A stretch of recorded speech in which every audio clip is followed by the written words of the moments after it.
অন্তর্বর্তী সরকারের লম্বা সময় ক্ষমতায় থাকা কি সম্ভব? বাংলাদেশে অন্তর্বর্তী সরকারের মেয়াদ নিয়ে সামাজিক মাধ্যমে এবং রাজনৈতিক অঙ্গনে নানা আলোচনা চলছে। এমন এক প্রেক্ষাপটে গতকাল বুধবার প্রধান উপদেষ্টার সঙ্গে দেখা করে নির্বাচনের সুনির্দিষ্ট রোডম্যাপ না পেয়ে অসন্তুষ্টি প্রকাশ করেছে বিএনপি। দেশের রাজনীতিতে নির্বাচন নিয়ে সরকারের প্রতি সন্দেহ যেমন বাড়ছে, একই সঙ্গে অন্তর্বর্তী সরকারের লম্বা সময় এমনকি 5 বছর ক্ষমতায় থাকার প্রসঙ্গ উঠছে। রাজনৈতিক বিশ্লেষকদের অনেকে বলছেন এর ফলে সরকারের সঙ্গে অংশীজনদের এবং সর্বোপরি রাজনীতিতে সন্দেহ, অবিশ্বাস ও বিভাজন বা দূরত্ব বৃদ্ধির আশঙ্কা থাকে। কিন্তু প্রশ্ন হচ্ছে, অন্তর্বর্তী সরকারের দীর্ঘ সময় ক্ষমতায় থাকার বিষয় কেন আলোচনায় আসছে এবং ক্ষমতা দীর্ঘায়িত করা কি সম্ভব? অন্যতম দল বিএনপি নেতারা বলছেন, এই সরকারের বয়স 8 মাস পার হলেও নির্বাচনের সুনির্দিষ্ট রোডম্যাপ দেওয়া হচ্ছে না। সে কারণে তৈরি হচ্ছে সন্দেহ এবং উঠছে নানান প্রশ্ন। রাজনৈতিক বিশ্লেষকেরা অবশ্য পরিস্থিতির জন্য রাজনৈতিক দলগুলোরও দায় দেখছেন। অন্তর্বর্তী সরকারের মেয়াদ কেন আলোচনায়? গণঅভ্যুত্থানে গত বছরের 5ই আগস্ট শেখ হাসিনার শাসনের পতনের পর অন্তর্বর্তী সরকার গঠিত হয় অধ্যাপক মোহাম্মদ ইউনূসের নেতৃত্বে। এই সরকার কতদিন ক্ষমতায় থাকবে সেটা কখনো স্পষ্ট করা হয়নি। বিভিন্ন ক্ষেত্রে সংস্কার, ছাত্র জনতার আন্দোলনে হত্যাকাণ্ডের বিচার ও জাতীয় নির্বাচন অনুষ্ঠান, এসব কর্মকাণ্ডের ওপরই অন্তর্বর্তীকালীন সরকারের মেয়াদ নির্ভর করবে বলে একটা ধারণা রয়েছে সব অংশীজন ও সাধারণ মানুষের মধ্যে। এখন নির্বাচন ডিসেম্বরে নাকি আগামী বছরের জুনের মধ্যে হবে, এ নিয়ে বিতর্ক চলছে। নির্বাচনের সময় নিয়ে এই বিতর্কের মধ্যে কিছুদিন ধরে অন্তর্বর্তী সরকারের 5 বছর ক্ষমতায় থাকার প্রসঙ্গে নানান আলোচনা চলছে সামাজিক মাধ্যমে। সরকারের কোনো উপদেষ্টা ও রাজনৈতিকদের কারো বক্তব্য এতে নতুন মাত্রা যোগ করে। স্বরাষ্ট্র উপদেষ্টা জাহাঙ্গীর আলম চৌধুরী গত 10ই এপ্রিল সুনামগঞ্জ সফরে গিয়ে সেখানে সাংবাদিকদের বলেছিলেন, ওই রাস্তা থেকে আমারে বলতেছিল আপনারাও আরো 5 বছর থাকেন। আর এই বক্তব্য ঘিরে আলোচনা সমালোচনা শুরু হয় রাজনৈতিক অঙ্গনে। অন্তর্বর্তীকালীন সরকার 5 বছর থাকতে চায় কিনা এই প্রশ্ন তুলে বিএনপি সহ বিভিন্ন দলের নেতারা প্রকাশ্যে বক্তব্য দেন।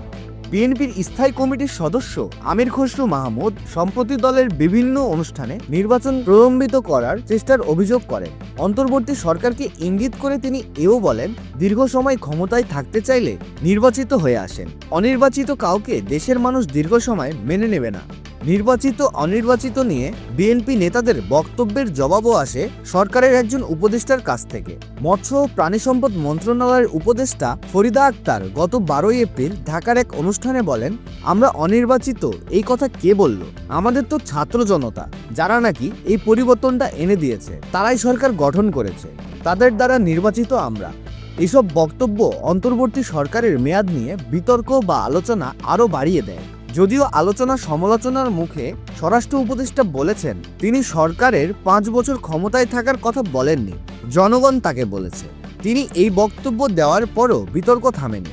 তবে বিশ্লেষক ও রাজনীতিকদের অনেকে মনে করেন, সরকারের দীর্ঘ সময় ক্ষমতায় থাকার প্রসঙ্গ আলোচনায় আসার পেছনে নির্বাচনের রোডম্যাপ না দেওয়ার বিষয়টি অন্যতম একটি কারণ। দায় রয়েছে বিএনপিরও। অন্তর্বর্তী সরকারের দীর্ঘ সময় ক্ষমতা থাকার প্রসঙ্গ আলোচনায় আসা বা পরিস্থিতির জন্য বিএনপির দায় রয়েছে বলেও বিশ্লেষকরা বলেছেন। লেখক বিশ্লেষক মহিউদ্দিন আহমেদ বিবিসি বাংলাকে বলেন, রাজনৈতিক পট পরিবর্তনের প্রেক্ষাপট ভোট হলেও বিএনপি ক্ষমতায় আসবে। এই ধারণা থেকে দলটির নেতাকর্মীরা সারা দেশে একেবারে গ্রাম পর্যায় পর্যন্ত চাঁদাবাজি, দখল সহ নানা অপকর্মে জড়িয়ে পড়েছে। মিস্টার আহমদ মনে করেন, নেতাকর্মীদের এ ধরনের কর্মকাণ্ডের কারণে সাধারণ মানুষের মধ্যে বিএনপির ভাবমূর্তি প্রশ্নের মুখে পড়ছে। মানুষ পতিত আওয়ামী লীগের সঙ্গে তাদের পার্থক্য দেখতে পাচ্ছে না। যদিও বিএনপির শীর্ষ নেতৃত্ব কঠোর ব্যবস্থা নেওয়ার কথা বলছে। সারা দেশে দলটির এবং এর অঙ্গ সহযোগী সংগঠনগুলোর বিপুল সংখ্যক নেতাকর্মীর বিরুদ্ধে বহিষ্কার করা সহ সাংগঠনিক বিভিন্ন পদক্ষেপ নেওয়া হয়েছে। কিন্তু চাঁদাবাজি, দখলের মতো অপরাধ থামানো যায়নি। এখানেই বিএনপির দায় দেখছে বিশ্লেষকেরা। তারা বলছেন, এ ধরনের পরিস্থিতিতে অন্তর্বর্তী সরকারই ক্ষমতায় থাকুক, এমন একটা ধারণা সাধারণ মানুষের অনেকের মধ্যেও তৈরি হয়েছে। লম্বা সময় ক্ষমতায় থাকলে উঠবে আইনগত প্রশ্ন। অন্তর্বর্তী সরকার লম্বা সময় ক্ষমতায় থাকলে প্রথমত আইনগত প্রশ্ন উঠতে পারে। আন্তর্জাতিক পর্যায় থেকে সরকারের প্রতি তখন কতটা সমর্থন থাকবে সেটিও একটি বিষয় বলে বিশ্লেষকেরা মনে করেন। যেহেতু বর্তমান সংবিধানে অন্তর্বর্তী সরকার গঠনের কোনো ব্যবস্থা নেই, সে কারণে গত বছরের আগস্টে রাজনৈতিক পট পরিবর্তনের প্রেক্ষাপটে অন্তর্বর্তী সরকার গঠনের সমর্থনে সুপ্রিম কোর্টের আপিল বিভাগের মতামত নেওয়া হয়েছিল। তবে সুপ্রিম কোর্টের আইনজীবী শাহাদিন মালিক বিষয়টাকে ব্যাখ্যা করেন ভিন্নভাবে। তিনি বিবিসিকে বলেন, আদালতের মতামত এবং রায়ের মধ্যে পার্থক্য আছে। মতামত মানার বাধ্যবাধকতা থাকে না, যেটা রায়ে থাকে। প্রয়াত রাষ্ট্রপতি ও বিএনপির প্রতিষ্ঠাতা জিয়াউর রহমানের ক্ষমতায় আসা ও সামরিক শাসন রেখে রাষ্ট্র পরিচালনায় সময়টাকে বৈধতা দেওয়া হয়েছিল সংবিধানের ৫ম সংশোধনীর মাধ্যমে, আর সংবিধানের ৭ম সংশোধনীর মাধ্যমে বৈধতা দেওয়া হয়েছিল জেনারেল হুসাইন মোহাম্মদ এরশাদের সামরিক শাসনকে। এই দুটি সংশোধনী আদালতে চ্যালেঞ্জ হয়েছিল, দুটি সংশোধনী বাতিল করেছিল আদালত। রায়ে বলা হয়েছিল জাতীয় নিরাপত্তা বা জাতীয় কোনো প্রয়োজনেই অসাংবিধানিক কোনো বিষয়কে বৈধতা দেওয়া যাবে না। আইনজীবী শাহাদিন মালিকের বক্তব্য হচ্ছে, এই অন্তর্বর্তী সরকারকেই নির্বাচিত সংসদে বৈধতা দিতে হবে। সেখানে অনির্বাচিত সরকার ৫ বছর বা দীর্ঘ সময় ক্ষমতায় থাকলে আইনগত প্রশ্ন উঠতে পারে।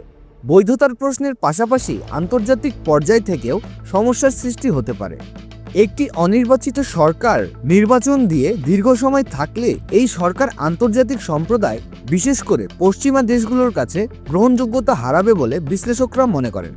দেশের ভেতরেও এই সরকারের অংশীজন হিসেবে রাজনৈতিক দল, সেনাবাহিনী সহ বিভিন্ন পক্ষ রয়েছে। সেখানে বিএনপি সহ বিভিন্ন দল দ্রুত নির্বাচন চাইছে, ফলে অংশীজনদের সঙ্গেও সরকারের দূরত্ব বাড়তে পারে। রাজনৈতিক বিশ্লেষক অধ্যাপক মাহবুবুল্লাহ বিবিসিকে বলেন, সরকারের সময় দীর্ঘ হলে নানা জটিলতা দেখা দিতে পারে, যেটা আমাদের চিন্তা ও ধারণার আড়ালে থাকতে পারে। এসব বিষয় বিবেচনায় নিলে এই সরকারের লম্বা সময় ক্ষমতায় থাকা কঠিন। প্রধান উপদেষ্টার সঙ্গে বৈঠকে বিএনপির অসন্তুষ্টি কেন? বিএনপির মহাসচিব মির্জা ফখরুল ইসলাম আলমগীর সহ দলের শীর্ষ পর্যায়ের ৭ জন নেতা গতকাল বুধবার প্রধান উপদেষ্টার সঙ্গে বৈঠক করে। দলটির পক্ষ থেকে এসব বৈঠক চাওয়া হয়েছিল। এই বৈঠকে তারা ডিসেম্বরের মধ্যেই নির্বাচন চেয়েছেন এবং এটিই তাদের সময়সীমা। অন্তর্বর্তী সরকারকে এই বার্তা দিয়েছেন বিএনপি। মিস্টার আলমগীর বৈঠকের পর একথাই জানিয়েছেন সাংবাদিকদের। বৈঠকে অংশ নেওয়া দলটি একাধিক নেতা জানিয়েছেন তারা এখন দ্রুত নির্বাচন করার বিষয়কেই অগ্রাধিকার দিচ্ছেন। দলের এমন অবস্থান থেকে নির্বাচন নিয়ে সরকারের উপর চাপ তৈরির জন্য তারা প্রধান উপদেষ্টার সঙ্গে ওই বৈঠক করেছেন। তবে বৈঠকে নির্বাচন নিয়ে প্রধান উপদেষ্টার বক্তব্যে অসন্তুষ্টি প্রকাশ করেছেন বিএনপি মহাসচিব। বৈঠকের পর অপেক্ষমাণ সাংবাদিকদের মির্জা ফখরুল ইসলাম আলমগীর বলেন, প্রধান উপদেষ্টার সঙ্গে দেখা করে আমাদের উদ্বেগের বিষয়গুলো তাকে জানিয়েছি, যার মধ্যে প্রধান ছিল নির্বাচনের সুনির্দিষ্ট রোডম্যাপ। প্রধান উপদেষ্টা কোনো সুনির্দিষ্ট ডেডলাইন দেননি। তিনি ডিসেম্বর থেকে জুনের মধ্যে নির্বাচনের কথা বলেছেন। মির্জা ফখরুল ইসলাম আলমগীর বলেন, আমরা একেবারেই সন্তুষ্ট নই। আমরা পরিষ্কার করে বলেছি, ডিসেম্বরের মধ্যে নির্বাচন না হলে দেশের রাজনৈতিক, অর্থনৈতিক ও সামাজিক পরিস্থিতি আরও খারাপের দিকে যাবে। ডিসেম্বরের পরে আগামী বছর জুনের মধ্যে নির্বাচন করা সম্ভব নয়। সম্ভব কেন নয় সে বিষয়ে বৈঠকে বিএনপি নেতারা প্রধান উপদেষ্টাকে বোঝানোর চেষ্টা করেছেন বলে তারা জানান। আগামী বছর ফেব্রুয়ারি মাসের ৩য় সপ্তাহে রোজা শুরু হবে। এরপরে কোরবানির ঈদ আসবে। এছাড়া জুন মাসে বর্ষা মৌসুম চলে আসবে। এমন পরিস্থিতি নির্বাচনের জন্য সুবিধাজনক নয় বলে বিএনপি মনে করে। এসব যুক্তি দলটির নেতারা বৈঠকে তুলেছেন, কিন্তু তার সঠিক জবাব পাননি এবং সেটি তাদের হতাশ করেছে বলেও দলটির একাধিক নেতা জানিয়েছেন। তারা এও জানান, প্রধান উপদেষ্টা তাদের বলেছেন তিনি জাতির কাছে ডিসেম্বর থেকে আগামী বছরের জুনের মধ্যে নির্বাচনের কথা বলেছেন। সেই অবস্থানেই তিনি আছেন। এতে সন্তুষ্ট হতে পারেননি বিএনপি। দলটি এখন নির্বাচনের রোডম্যাপ প্রশ্নে সরকারের উপর আরও চাপ বাড়াতে চায়। সেজন্য অন্যান্য দলের সঙ্গে আলোচনা করে পরবর্তী করণীয় ঠিক করার কথা বলছেন বিএনপি নেতারা। বিএনপির অসন্তুষ্টির প্রশ্নে সরকারের ব্যাখ্যা ভিন্ন রকম। বৈঠকে প্রধান উপদেষ্টার সঙ্গে অন্য যে উপদেষ্টারা ছিলেন তাদের একাধিক উপদেষ্টা বলেছেন, বিএনপি অসন্তুষ্ট হয়েছে, আলোচনায় এটা তাদের মনে হয়নি। আইন উপদেষ্টা আসিফ নজরুল প্রেস ব্রিফিংয়ে বলেছেন, বিএনপির মহাসচিবের এটা বলার অবশ্যই অধিকার আছে। আমার কাছে ওনাদেরকে দেখে হ্যাপি লেগেছে। যখন আমাদের ডায়লগটা শেষ হয়েছে মনে হয়েছে ওনাদের মনে যে প্রশ্ন ছিল সেগুলোর উত্তর তারা পেয়েছেন। আমার কাছে তা মনে হয়েছে। ফখরুল ভাইয়ের কাছে অন্যরকম মনে হতে পারে। নির্বাচন কোনোভাবেই আগামী বছরের জুনের পরে যাবে না বলে মন্তব্য করেছেন আইন উপদেষ্টা অধ্যাপক আসিফ নজরুল। তিনি বলেছেন, আমরা বিএনপিকে ক্যাটাগরিক্যালি বলেছি নির্বাচন কোনোভাবেই জুনের পরে যাবে না। যে যা কথা বলুক না কেন, এটা পুরো জাতির প্রতি প্রধান উপদেষ্টার অঙ্গীকার। আসিফ নজরুল উল্লেখ করেন, ডিসেম্বরে সম্ভব হলে ডিসেম্বরে, জানুয়ারিতে সম্ভব হলে জানুয়ারিতেই নির্বাচন হবে বলে বিএনপিকে বৈঠকে বোঝানো হয়েছে। তবে বিভিন্ন সময়ে সরকারের উপদেষ্টারা নির্বাচন নিয়ে নানা রকম মন্তব্য করেন।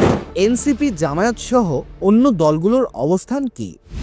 নির্বাচনের সময় নিয়ে দলগুলোর অবস্থানের কিছুটা পার্থক্য আছে, তবে এখন সক্রিয় বেশিরভাগ দলই দ্রুত নির্বাচন চাইছেন। জামায়াত ইসলামীর সেক্রেটারি জেনারেল মিয়া গোলাম পরোয়ার বিবিসিকে বলেন, তারা মনে করেন ফেব্রুয়ারিতে রোজার আগে নির্বাচন করা উচিত। এই সময়ের পরে নির্বাচন করার ক্ষেত্রে বিএনপি যে সমস্যার কথা বলেছে, জামায়াতও একই ধরনের সমস্যার কথা বলেছে। যুক্তরাষ্ট্রের প্রেসিডেন্ট ডোনাল্ড ট্রাম্পের নতুন প্রশাসন আসার পর দেশটির দুজন উপসহকারী পররাষ্ট্রমন্ত্রী এখন ঢাকা সফর করছেন। তারা গতকাল জামায়াতে ইসলামী জাতীয় নাগরিক পার্টি বা এনসিপি ও বিএনপির সঙ্গে আলাদা আলাদা বৈঠক করেছেন। এসব বৈঠকে মার্কিন কূটনীতিকেরা মূলত বাংলাদেশের নির্বাচন, রাজনৈতিক পরিস্থিতি সহ বিভিন্ন বিষয়ে দলগুলোর অবস্থান জানতে চান। বিএনপি সহ দলগুলো তাদের নিজ নিজ অবস্থান তুলে ধরেছেন। সেই বৈঠকের পর নির্বাচন নিয়ে সাংবাদিকদের প্রশ্নে জামায়াতের আমির শফিকুর রহমানও বলেছেন, তারা রোজা শুরুর আগে নির্বাচন চান, তবে সংস্কার শেষ না করে নির্বাচন করার বিপক্ষে অবস্থান তুলে ধরে আসছেন এনসিপি। দলটির সেই অবস্থানের তেমন পরিবর্তন হয়নি। এনসিপির সদস্য সচিব আক্তার হোসেন বিবিসি বাংলাকে বলেন, মৌলিক সংস্কার শেষ করা এবং জুলাইয়ের আন্দোলনে হত্যাকাণ্ডের বিচার স্পষ্ট করার পর নির্বাচন হতে পারে। এছাড়াও সিপিবি সহ বামপন্থী এবং ইসলামপন্থী অন্য দলগুলোও বলছে দেশকে নির্বাচনের সড়কে নেওয়া দরকার, যদিও তাদের মধ্যে নির্বাচনের সময় নিয়ে মতপার্থক্য আছে এখনো। অন্যদিকে সংস্কার প্রশ্নে জুলাই চার্টার তৈরির জন্য সরকারের গঠিত জাতীয় ঐকমত্য কমিশন দলগুলোর সঙ্গে আলোচনা চালাচ্ছে। এই প্রক্রিয়ায় আজ বৃহস্পতিবার ঐকমত্য কমিশনের সঙ্গে বিএনপির বৈঠক করার কথা রয়েছে। বিএনপি অবশ্য জুলাইয়ে চার্টারে সই করবে বলে জানিয়েছে, কিন্তু দলটি ডিসেম্বরের মধ্যে নির্বাচনের দাবিতে সরকারের উপর আরও চাপ বাড়াবে এমনটাই ইঙ্গিত পাওয়া যাচ্ছে।